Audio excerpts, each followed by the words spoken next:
அனைவருக்குமே வணக்கம். சற்று முன் கிடைத்திருக்கக்கூடிய ஒரு மிக மிக முக்கியமான செய்தி ஒன்று வெளியாகியுள்ளது.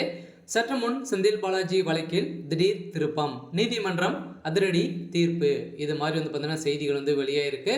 இப்போ பார்த்தீங்கன்னா செந்தில் பாலாஜி அவர்கள் ஏற்கனவே நிபந்தனை அடிப்படையில் தான் ஜாமீன் வெளிவந்திருக்கா இல்லையா. இப்போ பார்த்தீங்கன்னா நீதிமன்றம் காவல் பார்த்தீங்கன்னா ஒரு 50க்கும் முறையாக பார்த்தீங்கன்னா நீடிப்புகள் செஞ்சுருக்காங்க. ஸோ அதனால் இந்த செந்தில் பாலாஜியோடைய வழக்கில் என்ன தீர்ப்பு வழங்கியிருக்காங்க. இவருக்கு பார்த்தீங்கன்னா ஏற்கனவே மீண்டும் மீண்டும் ஊழல் வழக்கில் சிக்கியிருக்காரு. இப்போ மின்சார துறையிலும் பார்த்தீங்கன்னா இப்போ அதிரடியாக 40,000 கோடி ஊழல் நடந்திருக்கு அப்படின்ற மாதிரி தான் எதிர்கட்சிகள் பார்த்தீங்கன்னா குற்றச்சாட்டுகள் வைத்து வந்திருக்கக்கூடிய சூழ்நிலையில் தான் இப்போ செந்தில் பாலாஜியுடைய வழக்கில் வந்திருந்த அவர் பார்த்தீங்கன்னா நேரில் ஆஜராகியிருந்தார்.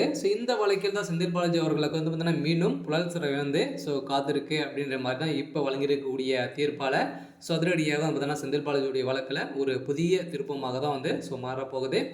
இதை பற்றி இந்த வீடியோவில் பார்க்கலாம். அதுக்கு முன்னாடி நம்ம சேனலுக்கு இப்போ தான் நீங்கள் முதல் முறையாக வந்திருக்கீங்க அப்படின்னா மறக்காமல் நம்மளுடைய சேனல் சப்ஸ்கிரைப் பண்ணி சப்போர்ட் பண்ணுங்கள். வாங்க வீடியோக்குள்ளே போகலாம். பார்த்தீங்கன்னா செந்தில் பாலாஜியுடைய வழக்கில் ஏற்கனவே சட்டத்துக்கு விரோதமான பண பரிமாற்ற வழக்கில் தான் பார்த்தீங்கன்னா ஏற்கனவே சிக்கியிருந்தாலே ஏற்கனவே உதயநிதி ஸ்டாலின் முதல்வர் ஸ்டாலின் அவர் தான் இவர் மீது பார்த்தீங்கன்னா வழக்கு பதிவு செஞ்சுருந்தாங்க. இருந்தாலும் திமுக இணைந்து இவர் பார்த்தீங்கன்னா ஒரு மிகப்பெரிய ஒரு வளர்ந்து வரும் அமைச்சராக இருந்தக்கூடிய நிலையில் இப்போ ஒரு முக்கிய புள்ளியாக மாறி இருக்காரு. அதனால் செந்தில் பாலாஜியுடைய சட்டத்துக்கு விரோதமான பண பரிமாற்ற வழக்கில் ஒரு திடீர் திருப்பம் என்ன அப்படின்னா அவருக்கு இன்னும் பார்த்தீங்கன்னா பொங்கல் முடிந்த உடனே மீண்டும் புழல் சிறையில் அடைக்கப்படுவார் அப்படின்ற மாதிரி தான் இப்போ பார்த்தீங்கன்னா செய்திகள் வெளியாக இருக்குது. அதனால் இவருடைய வழக்குகள் பார்த்தீங்கன்னா 7ஆம் தேதி பார்த்தீங்கன்னா நடைபெற்றது. இந்த தேதியின் அடிப்படையில் 49வது முறையாக நீதிமன்றம் செந்தில் பாலாஜியுடைய வழக்கில் பார்த்தீங்கன்னா காவலில் நீடிக்கப்பட்டிருந்த நிலையில் இதை தொடர்ந்து செந்தில் பாலாஜியுடைய செந்தில் பாலாஜி அவர்கள் ஒட்டுமொத்த கதையை முடிக்கக்கூடிய அளவுக்கு தான் சம்பவங்கள் நடந்துட்டு இருக்கு இல்லையா.